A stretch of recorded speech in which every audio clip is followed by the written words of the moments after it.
say at every stage and use some techniques at every stage. Also, what options do we have to stop those attacks? Those things we are going to see. First, we'll start with foundations. We'll talk about basic frameworks, like I asked you. We'll talk about cyber keychain and MITRE attacks.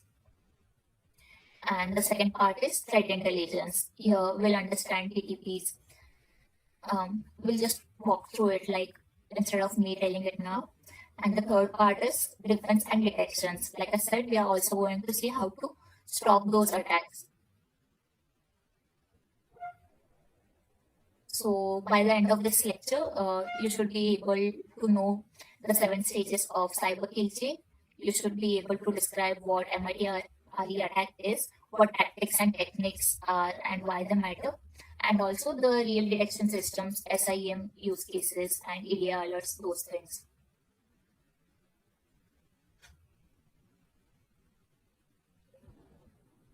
Okay, so let's talk about cyber kill chain. So as you can see here, cyber kill chain was developed by Lockheed Martin. The idea behind this is very simple. Like the attackers don't just magically break into your systems. We discussed this yesterday too. They follow logical sequence phase. And if we understand those phases, we can set up our defenses and detections at each one. Let me just join Vatan sir. Okay, so Vatan sir is here too. As I was saying, they follow a logical sequence of phases. There are 7 stages. These are those 7 stages: reconnaissance, weaponization, delivery, exploitation, installations, command and control, and actions on objectives. So reconnaissance, we discussed about this yesterday. It's gathering intelligence about the target. Here we understand who works there, what systems do they use, which ports are open, what email domains do they have, and are there any public facing applications. The ocean part is basically what's done here. Like I said yesterday, you can go to their LinkedIn page and look out for job titles, name, and what's the team structure. Visit the company's websites or use some tools to look at their technologies. You can also use Webalizer here. You can search for the company domains. This also we discussed yesterday, the DNS databases. Or you can go through Shodan and search for what services are there which are exposed. You can run Nmap, go on GitHub for code repos belonging to that company, all those things. Like, for example, if I want to target a bank, what I'll do first is go to the LinkedIn and search for bank name plus security thing. And this will help me find the security engineers. I'll make note of the names and email patterns. And through that, I can visit the bank's website, find a career page, and those like by these things, I have a good picture what the bank uses, or are there any expo servers, and what's the exact count of security team, those things. And what defenders do at this stage is they try to reduce this ocean links, like the same thing.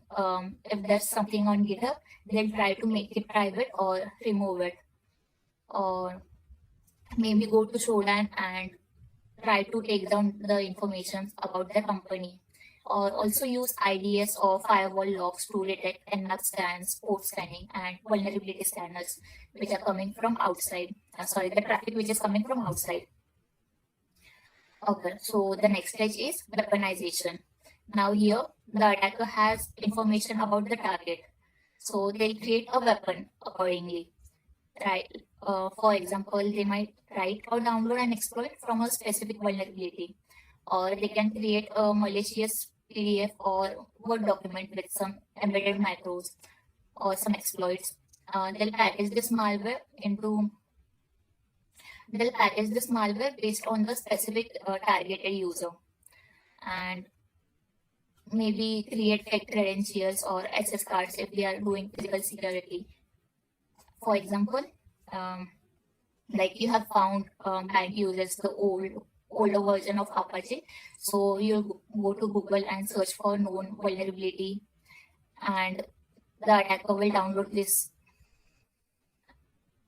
and accordingly he'll create something that is um, through which he can exploit that thing, the Apache. And again, what defenders do at this stage is they do the patch management thing.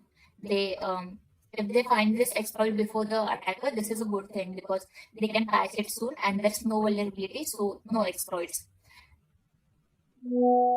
Also, they can make a continuous list of updation of what inventory they have, like these things only, the versions of Apache, Windows, or things they are running for. Then the stage 3 is delivery. Now the attacker has created a weapon. So what they need to do now is deliver it to the target. For example, the attacker can send a phishing link with, like we said, malicious document or link, or host the weapon host the weapon on a fake website, or compromise the website and host it there. Or maybe if they are somewhere in the office premises, they can drop a USB with some exploit and someone will try to plug in this thing. This is also a method of your delivery. Or simply use SMS phishing or any other social engineering attack. Again, what defenders do, they use email filtering here, or link scanning. There's continuous user trainings, and the last thing, multi-factor authentication. They can implement these things at this stage. Now the next stage comes exploitation. This is to trigger the vulnerability and execute the code. For example, like I said, in delivery, you have dropped a USB and the user now opens that malicious document through it or through your phishing website. That's an exploitation. Like for example, there's a finance person who has opened your Word document and the document display, like the document on front end, it looks like something legitimate, like financial table, but in background the macros is running. So macros will execute a PowerShell code, and the PowerShell will download a a small executable file from the attacker server, through which the attacker can get the user's privilege. Again, what defenders can do here is they can use the EDR systems, endpoint protections, or behavior analysis. The next stage is installation. Now the attacker has the code running on the targeted system, but they need to make it persistent.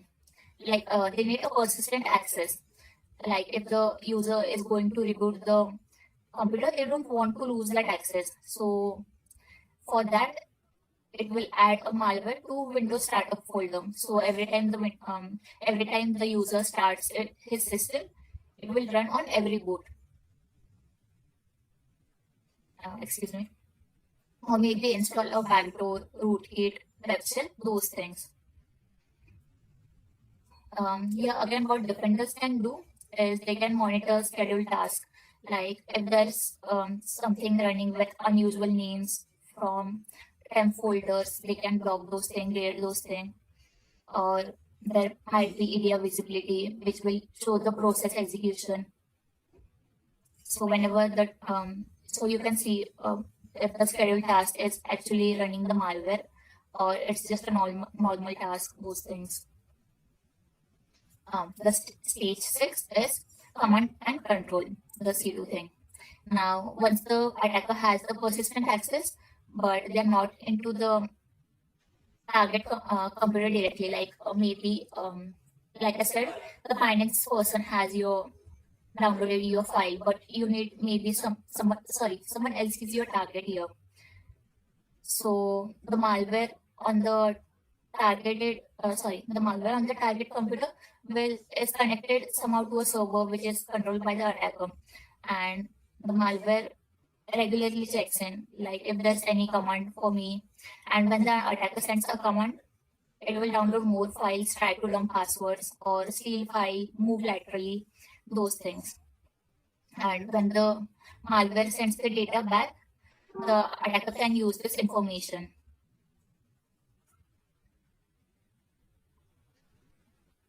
For here we can take an example of a backdoor which wakes up at every 5 minutes and is connected to some open port of the attack.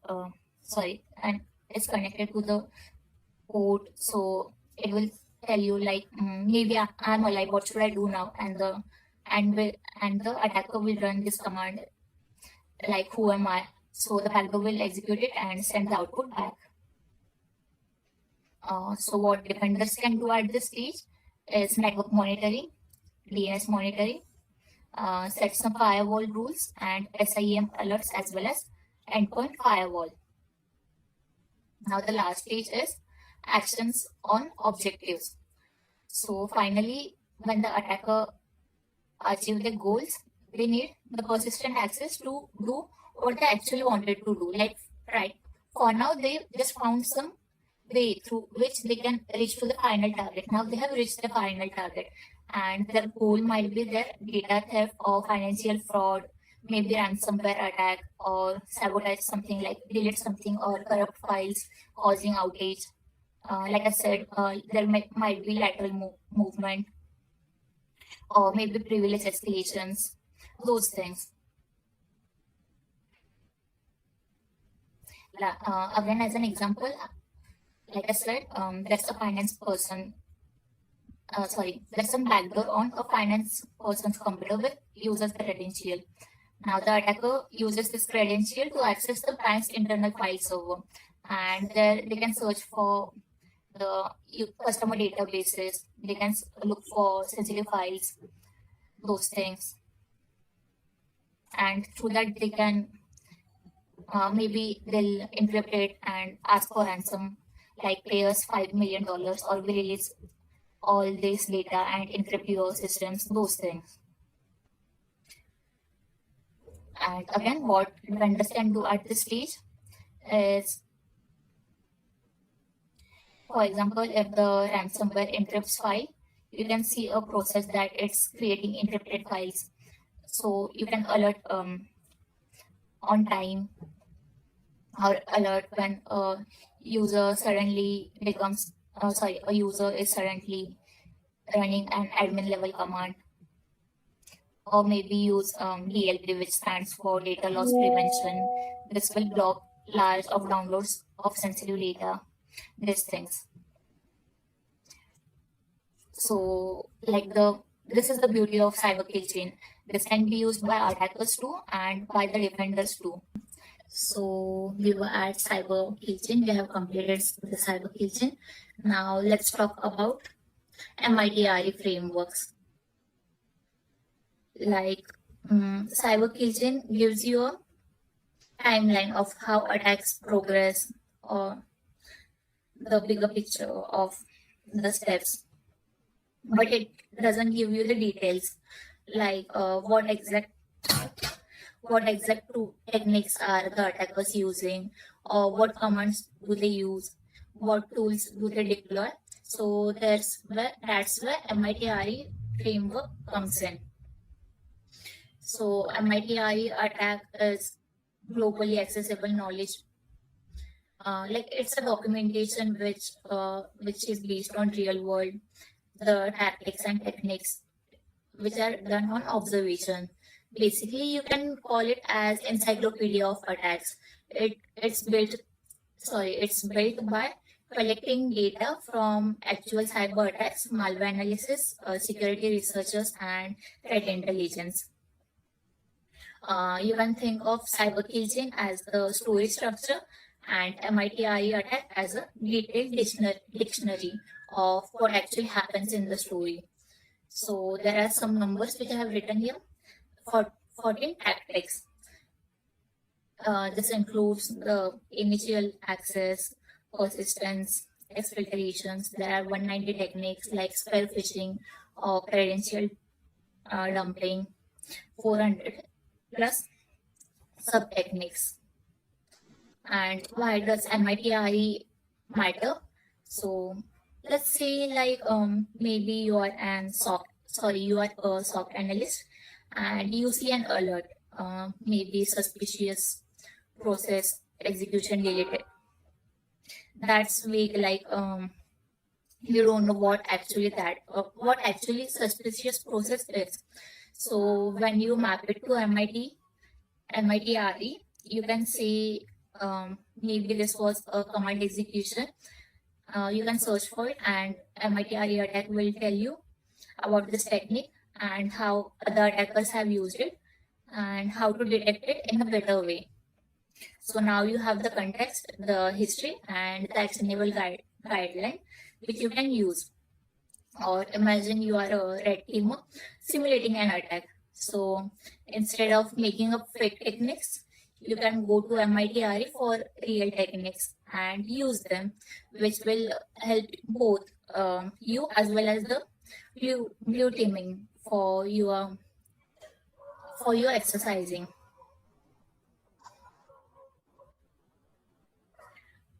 Another example you can take, you are a blue teamer manager and you want to know which 10 techniques should we focus on against defending against attack for this year.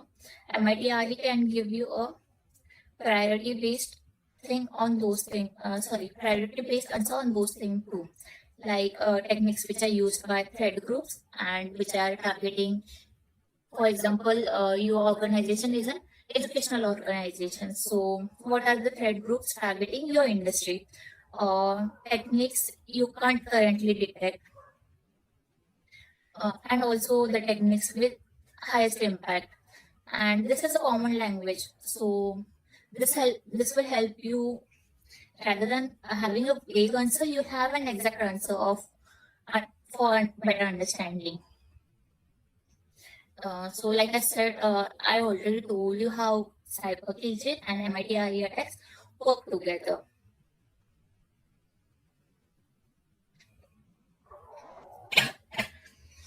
Now, before starting this, I wanted to let it be. Now, let's talk about threat intelligence. So, what is threat intelligence? A simple definition, what I can give you is this transforms raw data into actionable insights about the adversaries. There are three important parts in this. The raw data, like I said, is all the noisy stuff, like you have your IP addresses, domains, hashes, malware samples, phishing emails, log entries. All those things are your raw data. We completed what raw data is. Now, like I said, actionable insights. So here, what are the important questions we have? Who, what, which, how, right? Like who is attacking us, what do they want from us, and which technique are they using, and which systems are they after, how do they usually operate, and what are the indicators we should watch for. All these things are your actionable insights.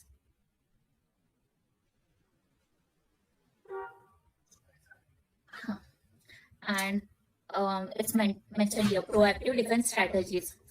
So this is the purpose, like instead of waiting to be hit, we anticipate the slightly attacks. Like instead of randomly assigning any SIM rules, we focus on techniques which we should use at this for this particular threat.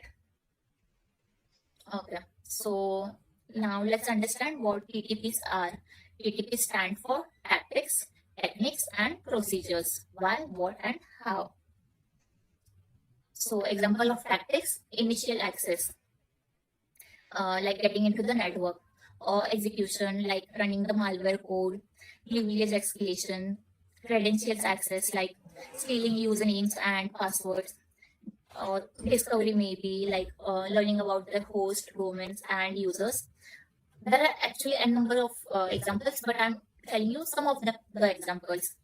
The second thing is techniques, the what question, like what methods are used, maybe spell phishing attachment, or there's a link, or they're logging into valid accounts using those stolen credentials. And under persistence, maybe there's any scheduled task or the service installations. All those things come under persistence. And finally, how? The procedures.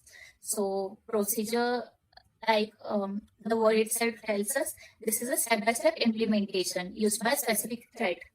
So it can answer our question like exactly how this attacker executes the following technique. For example, there's spear phishing attachment. So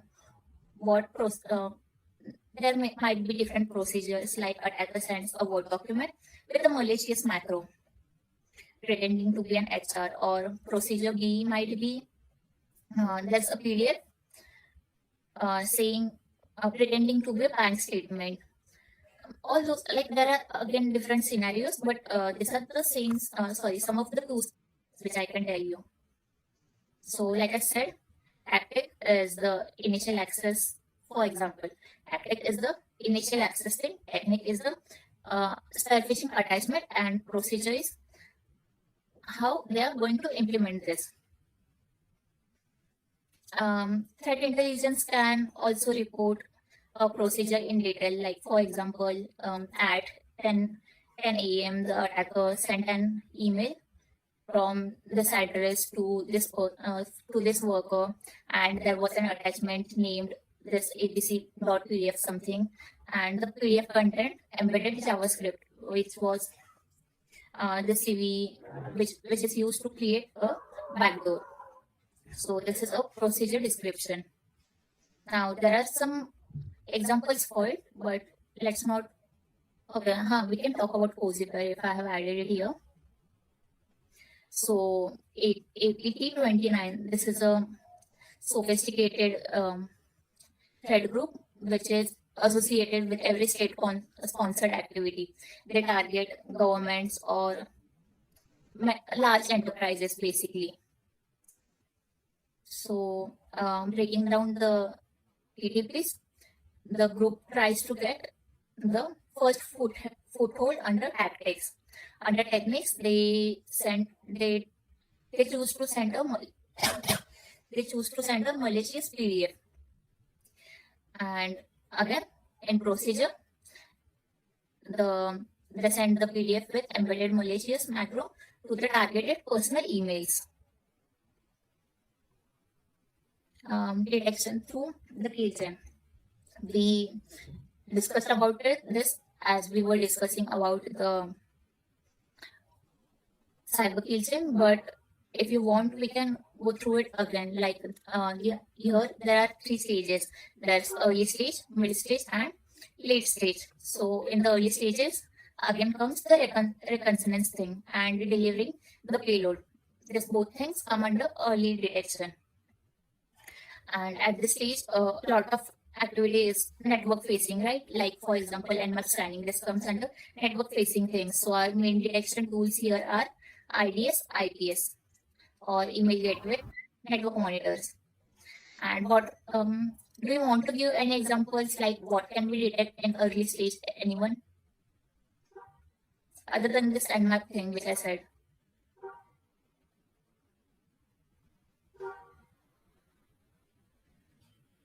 Maybe phishing.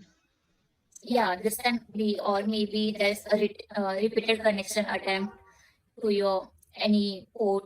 All these things are under early stages. Like we can detect these things under early stage. Now the second stage. This is the mid stage, which includes exploitation and installation. This is where EDR and SIEM focus. So once the attacker gets past the delivery, like someone from your side said phishing. So now we move on to the mid stage. Now your views, like I said, EDR and SIEM. EDR to process the EDR is used for checking the process and files, and SIEM to combine events from many sources.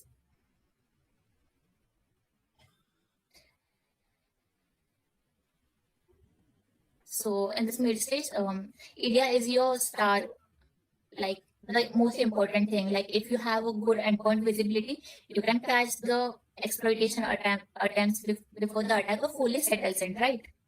And the last stage, like I said, the C2 or actions on objectives. Like maybe the attacker has somehow managed to install malware, and now we are in the late stage, right? So our main tool now is network monitoring and SIM. So maybe we can see what's going from our internal network to outside, or detect any sensitive data is slipping, or maybe, like I said earlier, spot that there are any unusual admin actions or any lateral movements. Now, building effective detection rules. So now the goal here is from the framework knowledge, we already have it. So how to use it in practical SIM, ADR content. So there are four steps or processes which you can talk about. Identify the technique, map artifacts, write logic, and test and tune.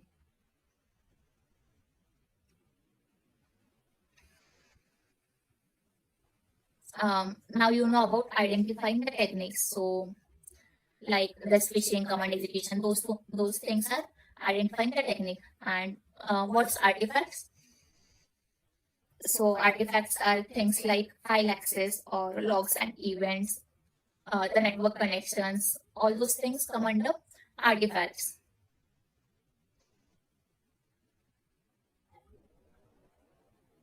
And the third step, like we said, write logic. So maybe the artifacts which we have, we can set a rule for them, like a detection logic for those particular artifacts. So it won't be generic, and according to artifacts, we have a specialized rule for everything. And the last step, test and tune. This will help us to make it useful in real life. Like I said, there might be some true positives or false positive things. So you should know to rule in which are the true positives and the false positive things. This will be under your test and tune.